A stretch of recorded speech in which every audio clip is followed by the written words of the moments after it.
Hello বন্ধুরা, আজকে আমাদের রুটি হচ্ছে। আর রুটির সাথে খাওয়ার জন্য হচ্ছে আলু চচ্চড়ি। এই যে আলু কেটে নিয়েছি, যেহেতু আলু চচ্চড়ি করব তার জন্য কেটে নিয়েছি কাঁচা ফোড়নের জন্য কাঁচা লঙ্কা, কালো জিরেও সাথে নিয়ে নিয়েছি। কাঁচা লঙ্কা, কালো জিরে তরকারিতে দিলে স্বাদও বেশি হয়। দেখো বন্ধুরা, রুটিগুলো কি সুন্দর। দেখো বন্ধুরা, আমার রুটিগুলো সব ফুলেছে এবং গ্যাস পরে পরিষ্কার। এবার আমি গ্যাসটা এবার কড়াইটা আমি বসিয়ে দেবো। কড়াইটা গরম হয়ে গেলে তাতে দেবো তেল। কড়াইতে তেল দিয়ে দিলাম।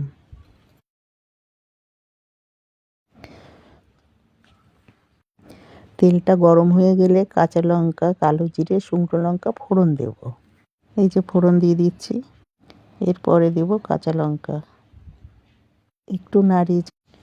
শুকনো লঙ্কা ফোড়ন দিলে তাতে স্বাদ হয় বেশি তরকারিতে।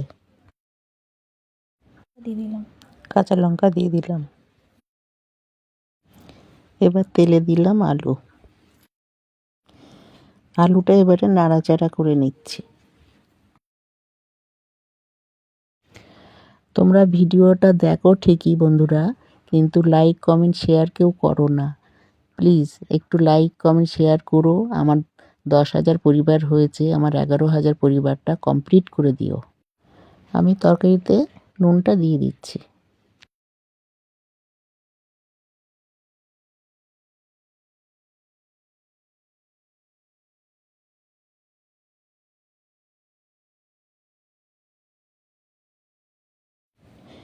এবার আমি দিয়ে দেবো তরকারিতে হলুদ।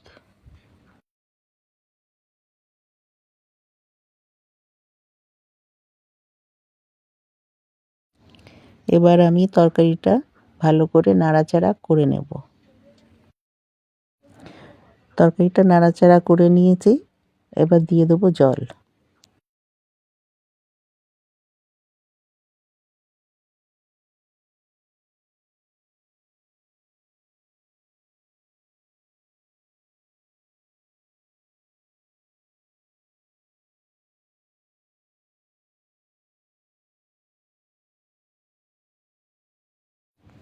এবার আমি জল দিয়ে দিলাম।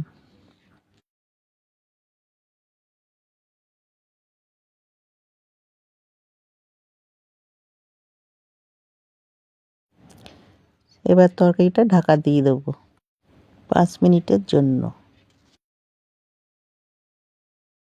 এই দেখো, ম্যাজিক করে রান্নাঘরটা আমি পরিষ্কার করে নেব।